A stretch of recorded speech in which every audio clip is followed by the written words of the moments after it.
بھارتی اور اسرائیلی کنیکشن رکھنے والے امریکی سینیٹرز اور لابنگ فرمز کے ذریعے پی ٹی آئی نے عالمی سطح پر 8 فروری کے انتخابی نتائج کے حوالے سے من گھڑت پروپیگنڈے کی انتہا کر رکھی ہے۔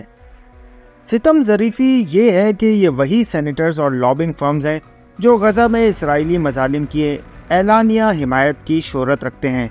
اور امریکہ میں سرگرم طاقتور یہودی لابی کا حصہ ہیں،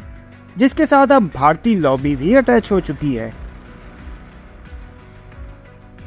پاکستان کے عام انتخابات میں من پسند نتائج نہ ملنے کی وجہ سے پی ٹی آئی کی لیڈرشپ شدید قسم کی مایوسی اور فرسٹریشن کا شکار ہے، اور اب اسے دیوار پر لکھا صاف نظر آ رہا ہے کہ اب اس کے پاس اپنی 9 مئی جیسی سازشوں کے سنگین نتائج کا سامنا کرنے کے سوا کوئی دوسرا راستہ نہیں بچا، اور اپنی اربوں روپے کی کرپشن کا حساب بھی دینا پڑے گا۔ اس خوف اور پریشانی کے عالم میں ایک بار پھر پی ٹی آئی والے اپنے غیر ملکی اثاثوں سے رجوع کرنے پر مجبور ہو گئے۔ حالیہ کچھ عرصے کے دوران بھارتی اور اسرائیلی کنیکشن رکھنے والی جو امریکی اور برطانوی لابنگ فرمز بانی پی ٹی آئی کے فسطائی ایجنڈے کو آگے بڑھانے کے لیے کچھ زیادہ ہی سرگرم ہیں۔ ان میں LGCLL نامی لابنگ فرم کو P T I activist Pakistani نژاد امریکی فیاض قریشی نے ہائر کیا۔ امریکی پی آر فرم امریکن پولیٹیکل ایکشن کمیٹی، امریکی کنسلٹنسی فرم پریپا،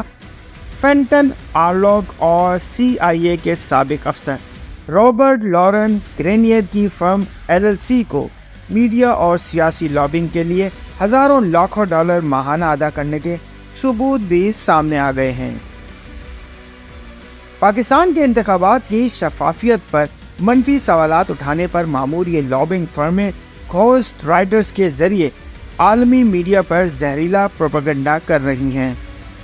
مبینہ دھاندلی کے من گھڑت بیانیے کو آگے بڑھانے کے لیے آرٹیکلز لکھوانے اور چھپوانے پر پیسہ پانی کی طرح بڑھایا جا رہا ہے،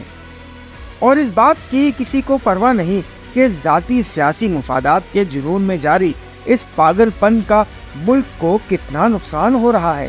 اور یہ طرز عمل عالمی سطح پر پاکستان کے تشخص کے لیے کتنا مہلک ثابت ہوگا۔ M2M اردو، جڑے رہیں منٹ ٹو منٹ۔